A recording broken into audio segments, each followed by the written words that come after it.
asalaamaaleykum mes chers compatriotes ñu ngi leen di nuyu yéen ñëpp kenn ku nekk ci turam ak santam di leen sant bu baax di leen gërëm ci teewlu bi ngeen ñuy teewlu ñuy def suñu édition les doléances de la cité ànd ceeg waa Woma TV mbokk yi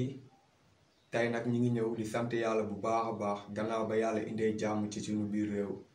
ndaxte gisoon ngeen ne xale yëpp a wàccoon ci tali bi génn ci mbedd bi di piller suñuy ressources ñii di jàmbaaloog service de l'ordre yi gannaaw ba ñu ñaanee le président son excellence monsieur Macky Sall à ce que mu def benn sortie def appel à la paix à l'apaisement au calme gannaaw ba ñu ñaanee population bi ñoom itam ñu dal ànd ak tey bu ko defee jàmm dellu ci réew mi loolu noonu yëpp ba yàlla defee li gën mooy jàmm ji ñu xam suñu culture ñun Sénégal di jàmm suñu askan xam jàmm xam liggéey xam sukkali suñu réew kon dañuy sant yàlla balaa ñoo tàmbale édition bi waaye tamit di leen wax rek benn mbir mbokk yi nañu gën a moytu li xew bi passé xewaat ci suñu réew ñun de moom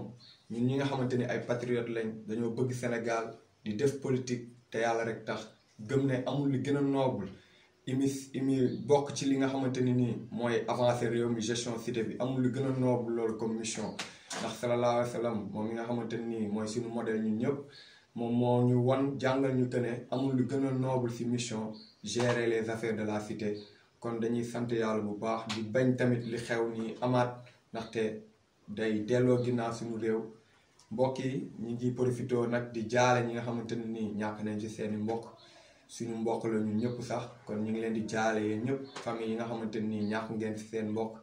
ñi nga xamante ni nii aussi seen dañ ci blessé ñu ngi leen di masaw bu baax a baax di leen seet di ñaan yàlla fu ñu tëdd ñu ànd fa wér am fa tawféex mbokk yi di lancer message jeunesse bi ndaxte actuellement nii ñun ñoo yore destin réew mi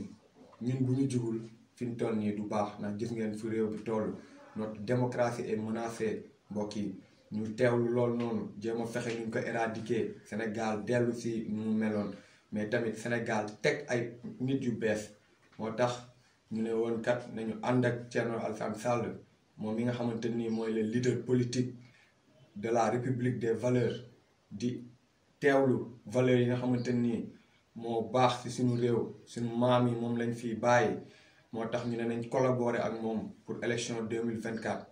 di lancer message mouvance présidentielle bi nga xamante nii suñuy collaborateur lañu woon ngala buñ fi wax waxi troisième mandat ndax dañ koy bañ nañu ñëw taxawaay arbitre ndaxte loolu mooy seen wareef gannaaw loolu nag opposition bi aussi di leen lancer message ngalawaay bu leen woote pour ñuy taal suñu réew loolu ñun ñi nga xamante ni ay jeunes lañ dañuy naqaru loolu di ko ñaawlu loolu ci ay responsable ndaxte ñun lu ñu soxla mooy réew boo xamante ni duñ soxla mbëkk ay gaal dem suñu yoon réew boo xamante ni fii la ñuy toog ci ànd seeg jàmm mais actuellement kenn nekkul ci sécurité mbokk yi lii ñu xew ci réew mi jamono ji nekkul rek dañoo menacer suñu démocratie wante instabilité pente la réew mi def jamono ji moo tax en tant que jeune comme vous le savez bien avec notre édition les doléances de la cité la gestion de la cité elle est quotidienne moo tax ñu ne woon nañ lancer message jeunesse bi nañu xool bu baax ñu ñuy àndal ci développement réew mi ndax développement kat àndut ak taal réew développement kat àndut ak xeex xam nañ suñuy valeurs civiques et citoyennes am nañ suñuy carte électeur faut s'inscrire sur la liste électorale heure voté jot nga campagnal sa candidat ànd ak moom si lu wóor ànd ak moom ndax programme te li xew temps yi dañ koy ñaawlu aussi si jeunesse bi dañoo jël affaire politique def ko affaire arène def ko affaire ku nekk ak sa mbër déedéet du noonu mbokk yi ngir yàlla ak yonent bi dañ leen di ñaan yàlla dee leen fal seen candidat si programme dee leen fal seen candidat si valeur moo tax ñun waa partage pour le développement l'abondance et la prospérité tànn ki nga xamante nii dañ ko xamee si ay valeur di woote république valeur muy le président Thierno Alassane Sall di ko féliciter de passage di ko wax ne ñun les jeunes de PADEP ñu ngi ci gannaaw pour delloo ci Sénégal ay valeurs yu mu yàgg am pour delloo ci Sénégal suñu maam yi lu ñu fi liggéey bokk fi ba dëkk bu ñu dem dëkk bu ñu xam mu nawloo ñu ci loolu noonu mbokk yi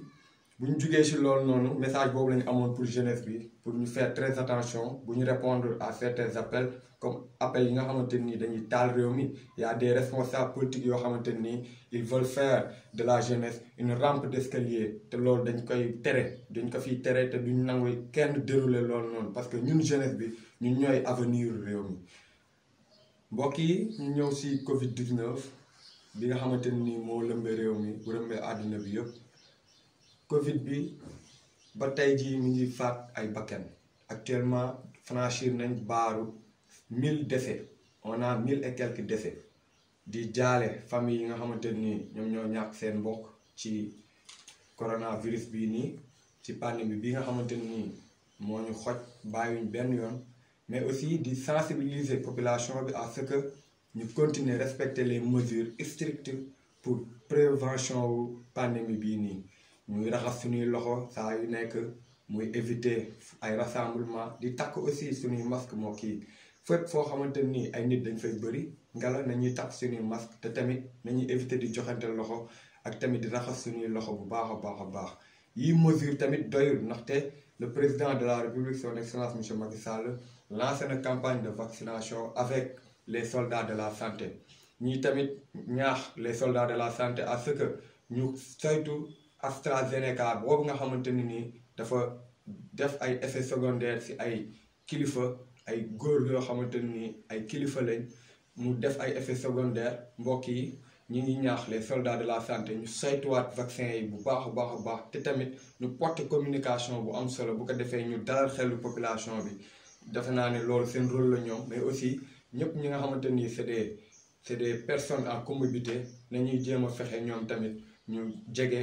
campagne de vaccination boobu te jéem a fexe vacciné wu ndax loolu mooy seen jàmm yaram mbokk yi di leen sant di leen gërëm ci li ngeen ñuy teewlu ñu ngi leen sant bu baax ba beneen yoon jërë ngeen jëf c'était notre édition les données de la cité avec Wama TV je vous remercie.